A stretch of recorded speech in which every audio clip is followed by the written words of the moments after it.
You gotta come down here with an attitude. Hacking all big and bad. The summer of '96 didn't just give us a movie. It gave us a cultural phenomenon. Yeah, that's right. I'm talking about Independence Day. The day when the world declared in one voice, we will not go quietly into the night. This movie is so packed with action, explosions, one-liners, and patriotic speeches that it basically became a requirement to watch every 4th of July since I was 7 years old. But what makes Independence Day one of the greatest blockbusters of all time? Let's break it down, but first, like and subscribe so I can keep making awesome videos just like this one. This movie wastes no time. The mothership is detected passing the moon and the right people are alerted. If this isn't an insanely beautiful woman, I'm hanging out. From the moment the giant alien ship appears, you know that it's about to get insane. These aren't your friendly, come to help style aliens. These guys didn't come to exchange memes and trade intergalactic secrets. Not even close. I like locusts. They came to take everything our planet has to offer, but first they need us gone. So they start by blowing up the White House, the Empire State Building, and every other landmark they could find around the world. Time's up.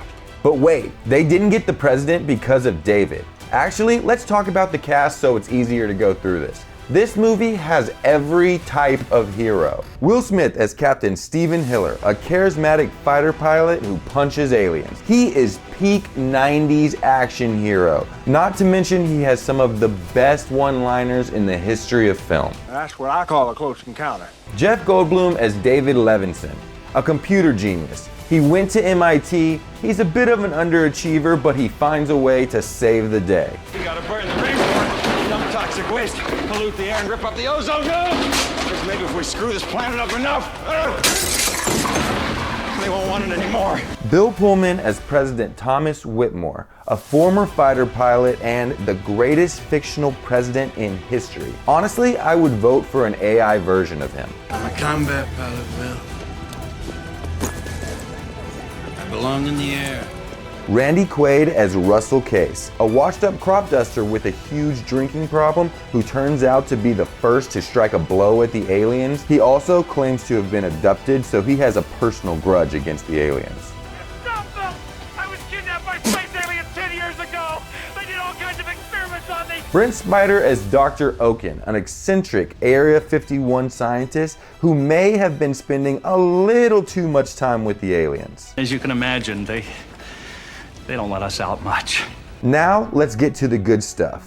The explosions. This movie has some of the most insane destruction scenes in film history. The alien ships hover over major cities and then boom, Los Angeles, gone. New York, destroyed. The White House, completely demolished.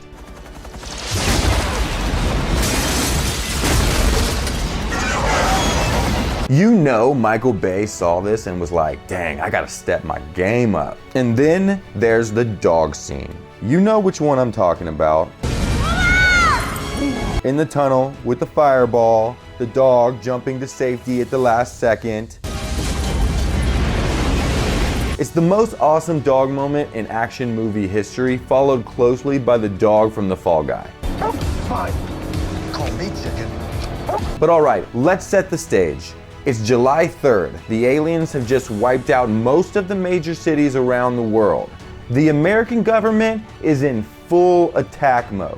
We're not going down without a fight, that's for damn sure. So they bring in the Black Knights, a squadron of elite US Air Force pilots led by Captain Stephen Hiller. Loser. They take off from El Toro Air Force Base, headed straight for the massive alien ships hovering over the ruins of Los Angeles. Just a little anxious to get up there and whoop E.T.'s ass, that's all. The plan is simple. Hit the invaders with everything we got. Show them we also have some stopping power. I mean, we only have 1 or 2 ways to destroy the city with one big boom, but we charge in anyways. The problem is that they are so much more technologically advanced than us that it really only takes us a few minutes to lose the battle. The jets do fire their missiles at the alien ships and they're direct hits, but guess what? These aliens aren't playing on easy mode. Night 1, spot 3! The explosions barely scratch the aliens' force field surrounding the alien ship and the fighters. The shields make them completely immune to any human weapon that they brought with them. Imagine dropping a firecracker on a tank. That's what it's like. And the aliens fight back and they don't miss. They have green energy blasts that start ripping through our jets like they're made of paper. The pilots are dropping everywhere one by one. It's total chaos. This isn't happening fast enough. Get him out of there! Within seconds, the Black Knights go from being Earth's best hope to a full-blown massacre. The only survivor is Captain Hiller, who captures an alien, which, let's talk about that for a second. Captain Hiller is so cool that he can capture an alien pilot from the other crashed ship. Welcome to Earth. Meanwhile, the scientists are examining the alien that Captain Hiller captured. But things go horribly wrong. The alien wakes up, it breaks free, and straight murders everyone, including Dr. Oaken. Or we thought. Tune in next week. Then it does something terrifying. It mind controls President Whitmore. This is the moment that we learn the aliens don't want peace, they don't want negotiations, they just want to wipe us out. They're like locusts. They're moving from planet to planet, their whole civilization. After they've consumed every natural resource, they move on. Anyways, knowing that the aliens have shields that make them completely invincible, President Whitmore and his team are left with one last option. It's time to nuke them. But this isn't just a battlefield. This is an American city with millions of people still trapped inside. You're saying at this point we should sacrifice more innocent American civilians, is that right? Not to mention it's the city that I grew up in. Can you just leave Houston alone? But at this point, what choice does he really have? Either sacrifice one city or let the aliens wipe out the entire planet. So after a long pause, he gives the order. Deploy. That's a go. Alpha Zulu 689. The blast is huge and it completely knocks out the cameras for a second. Everyone thinks we struck a blow, but then the room goes silent and the dust clears. The ship is still there. Negative. Target remains. I repeat, target remains. And just like that, the final battle plan is set. No peace talks, no negotiation, just one last fight. So here's an update to this point. The first jet attack was a disaster. They lost everyone and all of the jets. The nuclear strike, completely useless and destroyed my hometown. The one alien they actually came across kind of killed like 20 people before they were able to shoot it. But that is when David has his big idea to give the aliens a computer virus. I think at least some time to take them out, take them down, do your stuff. It's risky, it's kind of insane, but it's also the only chance they've got. The plan is simple, but also incredibly complicated. 1. Use the crashed alien ship at Area 51 to sneak into the mothership. 2. Upload the virus, shutting down all of their shields around the world. 3. Launch an all-out counterattack before they can turn the shields back on. The shield's down, that might be possible. There is one problem. No one is crazy enough to actually fly an alien spacecraft into the alien mothership. But being heroes, Captain Hiller and David volunteer and they launch off towards the mothership. And now, the presidential speech. And you know what? You're welcome in advance. Bill Pullman's speech is so good. You almost feel like enlisting in the Space Force. The day when the world declared in one voice, we will not go quietly into the night. You hear this speech and suddenly you're ready to take down the mothership using nothing but a Nerf gun and sheer determination. I mean, how would they know the darts don't hurt? We're going to live on.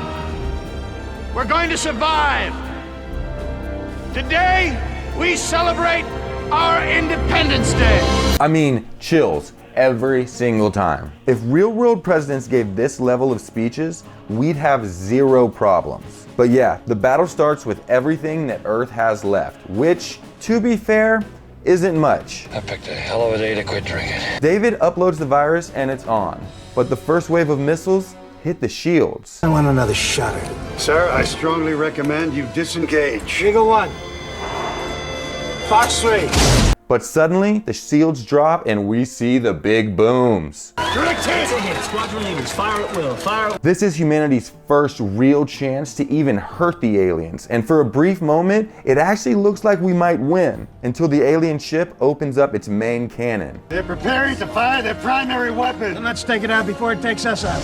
This is when real panic sets in, and all of the fighters have used their missiles, except for one pilot, Russell Case, the washed-up crop duster and former fighter pilot. He has one left, but the launch system is jammed, probably because he was messing with it. So what does he do? He goes full kamikaze. The words of my generation.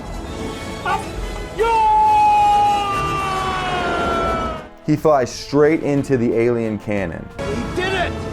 The son of a bitch did it! Earth just got its first major victory. Meanwhile, in space, Captain Hiller and David Levinson have other problems. They uploaded the virus and they fired the nuke inside of the mothership. We're loose. Can you get us out here in 30 seconds? I ain't heard no fat lady. Now they need to get the hell out of there before they're blown to pieces. I took the hit. We're not hit. We're not hit. Stop side C drop. They barely escape and the nuke detonates. The entire alien mothership goes up in flames. Hiller and Levinson make it back to Earth, crash land, and casually light cigars like they just got back from vacation.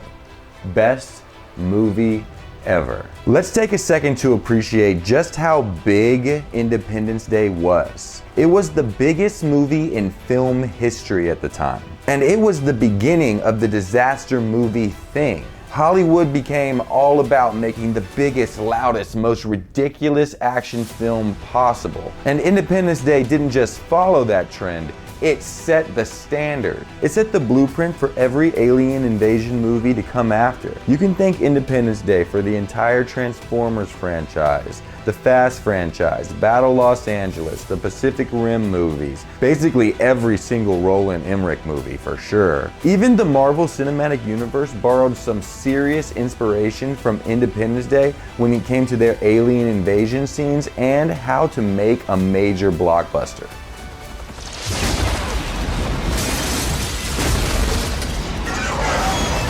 You see those aliens hovering over New York? Yeah, Independence Day did it first. And let's talk about the marketing. When this movie came out, they hyped it up and it was the biggest event of a decade. That White House explosion, they used it in the trailers. It wasn't even a spoiler really. It's just a big boom in the movie and 7-year-old me was losing my mind. People saw this movie and immediately bought tickets, and it was the old way when you had to call Mr. Movie Phone. And we haven't even talked about the sequel yet. Actually, we're gonna be doing a new video next week about why Independence Day Resurgence is actually the worst movie sequel of all time. So subscribe for more, and we'll see you in the next one. Hey, thanks for watching. Click here for more videos and subscribe to keep up with all the Blake's World updates. I'd appreciate it. All right, I'll see you next time.